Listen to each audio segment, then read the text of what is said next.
ਜਿਨ੍ਹਾਂ ਨੇ ਦਿਨ ਰਾਤ ਆਰਾਧਿਆ ਉਹਨਾਂ ਨੂੰ ਅੱਜ ਗੁਰਬਾਣੀ ਦੇ ਵਿੱਚ ਥਾਂ ਮਿਲੀ ਹੈ। ਵਾਲਮੀਕ ਦਿਨ ਰਾਤ ਆਰਾਧਦਾ ਹੈ, ਉਹਨੂੰ ਗੁਰਬਾਣੀ ਵਿੱਚ ਯਾਦ ਕੀਤਾ।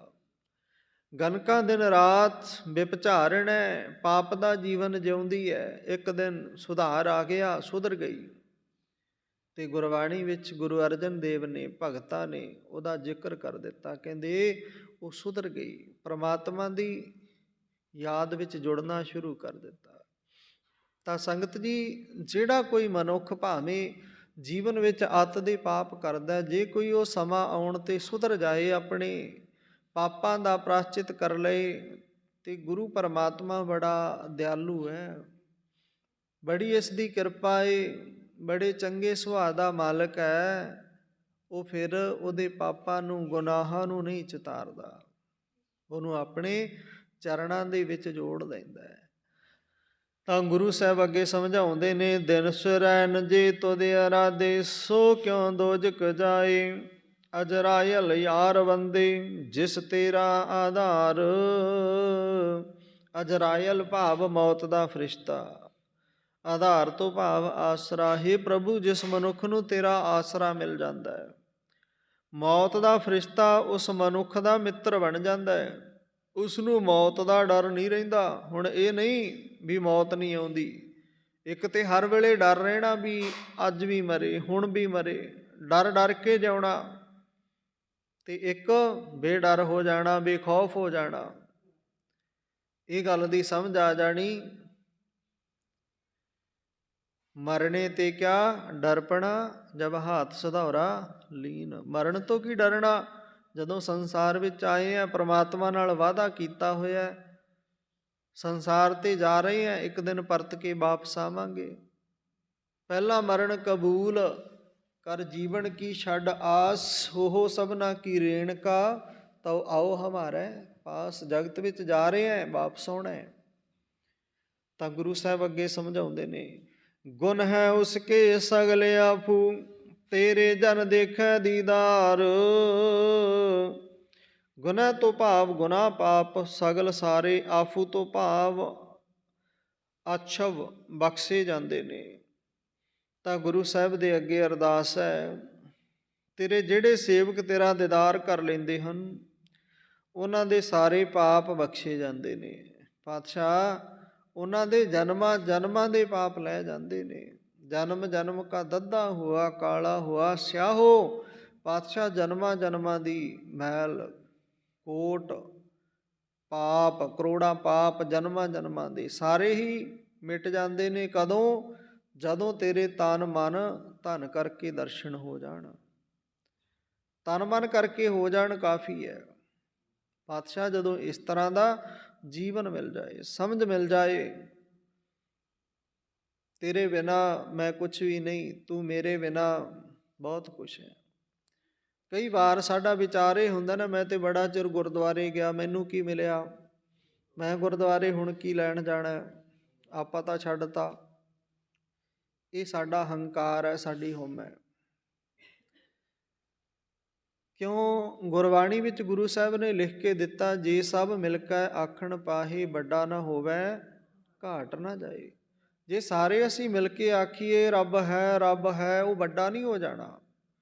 ਤੇ ਜੇ ਅਸੀਂ ਸਾਰਾ ਸੰਸਾਰ ਹੀ ਆਖੀਏ ਵੀ ਰੱਬ ਹੈ ਨਹੀਂ ਰੱਬ ਹੈ ਨਹੀਂ ਰੱਬ ਹੈ ਨਹੀਂ, ਤੇ ਫਿਰ ਉਹ ਛੋਟਾ ਨਹੀਂ ਹੋ ਜਾਣਾ। ਉਹ ਆਪਣੀ ਥਾਂ ਤੇ ਹੈ, ਉਹ ਸਾਡੇ ਬਿਨਾਂ ਵੀ ਹੈ, ਅਸੀਂ ਉਹਦੇ ਬਿਨਾਂ ਨਹੀਂ। ਬਸ ਜਿਸ ਦਿਨ ਇਸ ਗੱਲ ਦੀ ਸਮਝ ਆ ਗਈ ਨਾ, ਉਸ ਦਿਨ ਜੀਵਨ ਦੀ ਖੇਡ ਬਣ ਜਾਣੀ ਹੈ। ਉਸ ਦਿਨ ਜ਼ਿੰਦਗੀ ਜਿਉਣ ਦਾ ਆਨੰਦ ਵੱਖਰਾ ਹੈ, ਸਵਾਦ ਵੱਖਰਾ ਹੋ ਜਾਣਾ। ਤਾਂ ਗੁਰੂ ਸਾਹਿਬ ਅੱਗੇ ਸਮਝਾਉਂਦੇ ਹੈ, ਦੁਨੀਆ ਚੀਜ਼ ਫਿਲਹਾਲ ਸਗਲੇ, ਸੱਚ ਸੁਖ ਤੇਰਾ ਨਾਉ। ਅੰਤਿਮ ਪੰਕਤੀ ਵਿੱਚ ਗੁਰੂ ਸਾਹਿਬ ਕਹਿੰਦੇ ਨੇ, ਦੁਨੀਆ ਚੀਜ਼, ਚੀਜ਼ ਤੋਂ ਭਾਵ ਹੈ ਪਦਾਰਥ। ਇਹ ਦੁਨੀਆ ਦੇ ਪਦਾਰਥ ਫਿਲਹਾਲ ਭਾਵ ਹਾਲ ਹੋਣੇ ਵਾਸਤੇ, ਛਿਨ ਭੰਗਰ ਛੇਤੀ ਨਾਸ ਹੋ ਜਾਣ ਵਾਲੇ। ਸੱਚ ਹੈ ਜਿਹੜਾ, ਇਹ ਸਦਾ ਕਾਇਮ ਰਹਿਣ ਵਾਲਾ ਹੈ। ਝੂਠ ਮਿਟ ਜਾਂਦਾ, ਸੱਚ ਸਦਾ ਰਹੇਗਾ। ਤਾਂ ਗੁਰੂ ਸਾਹਿਬ ਸਮਝਾਉਂਦੇ ਨੇ, ਕਹਿੰਦੇ ਹੇ ਪ੍ਰਭੂ, ਦੁਨੀਆ ਦੇ ਹੋਰ ਸਾਰੇ ਪਦਾਰਥ ਛੇਤੀ ਨਾਸ ਹੋ ਜਾਣ ਵਾਲੇ ਹਨ, ਸਦਾ ਕਾਇਮ ਰਹਿਣ ਵਾਲਾ ਸੁੱਖ ਤੇਰਾ ਨਾਮ ਹੀ ਬਖਸ਼ਦਾ ਹੈ। ਸਦਾ ਕਾਇਮ ਰਹਿਣ ਵਾਲਾ ਸੁੱਖ ਤੇਰੇ ਨਾਮ ਤੋਂ ਹੀ ਮਿਲਦਾ ਹੈ। ਬਾਕੀ ਸਾਰੇ ਸੁੱਖ ਇੱਕ ਦਿਨ ਨਾਸ ਹੋ ਜਾਣੇ ਨੇ। ਜਿਹੜਾ ਸੁੱਖ ਅੱਜ ਹੈ, ਹੋ ਸਕਦਾ ਕੱਲ੍ਹ ਨਾ ਰਹੇ, ਪਰ ਇੱਕ ਸੁੱਖ ਐਸਾ ਜਿਹਦੇ ਬਾਬਤ ਤੁਸੀਂ ਕਹਿ ਦਿੱਤਾ, ਨਾਮ ਖੁਮਾਰੀ ਨਾਨਕਾ ਚੜ੍ਹੀ ਰਹੇ ਦਿਨ ਰਾਤ, ਉਹ ਲਾਇਆ ਵੀ ਨਹੀਂ ਲੈਂਦੀ।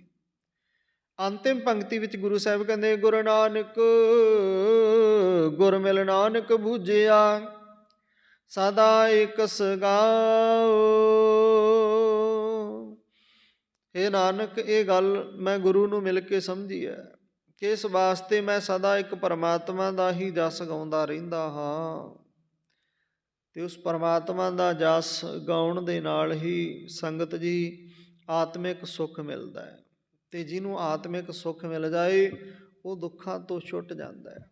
ਦੁੱਖਾਂ ਤੋਂ ਛੁੱਟਣ ਵਾਸਤੇ ਹੀ ਅਸੀਂ ਅਕਸ਼ਰ ਪੁੰਨ ਦਾਨ ਧਰਮ ਕਰਮ ਕਰਦੇ ਹਾਂ, ਕਿਉਂ? ਦੁੱਖਾਂ ਤੋਂ ਛੁੱਟ ਜਾਈਏ। ਅਤੇ ਸੰਗਤ ਜੀ ਦੁੱਖਾਂ ਤੋਂ ਛੁੱਟਣ ਵਾਸਤੇ ਫਿਰ ਆਪ ਜੀ ਅੰਮ੍ਰਿਤ ਵੇਲੇ ਦੀ ਸੰਭਾਲ, ਜਾਗਣਾ ਇਸ਼ਨਾਨ ਕਰਨਾ, ਕਰ ਇਸ਼ਨਾਨ ਸਿਮਰ ਪ੍ਰਭ ਆਪਣਾ, ਮਨ ਤਨ ਭਏ ਅਰੋਗਾ। ਆਪ ਸਭ ਸੰਗਤ ਵੱਡੇ ਭਾਗਾਂ ਵਾਲੇ ਹੋ, ਜੋ ਅੰਮ੍ਰਿਤਮਈ ਬਾਣੀ ਗੁਰ ਇਤਿਹਾਸ ਸਰਵਣ ਕਰਕੇ, ਬਾਣੀ ਪੜ੍ਹ ਸੁਣ ਕੇ ਸਮੇਂ ਦਾ ਲਾਹਾ ਲੈਂਦੇ ਹੋ। ਆਓ ਅਰਦਾਸ ਬੇਨਤੀ ਦਾ ਸਮਾਂ ਹੋਇਆ। ਜਾਣੇ ਅਣਜਾਣੇ ਹੋਈਆਂ ਭੁੱਲਾਂ ਸੰਗਤ ਅਤੇ ਗੁਰੂ, ਗੁਰੂ ਅਤੇ ਸੰਗਤ ਬਖਸ਼ਣ ਯੋਗ ਸਾਰੀ ਹੀ ਸੰਗਤ ਆਪਣੀ ਮੁਬਾਰਕ ਰਸਨਾ ਤੋਂ ਉਸ ਪਰਮਾਤਮਾ ਦੀ ਵਡਿਆਈ ਆਨੰਦ ਸਾਹਿਬ ਦੇ ਪਾਠ ਉਚਾਰਨ ਕਰਿਆ ਕਰੋ। ਸਤਿ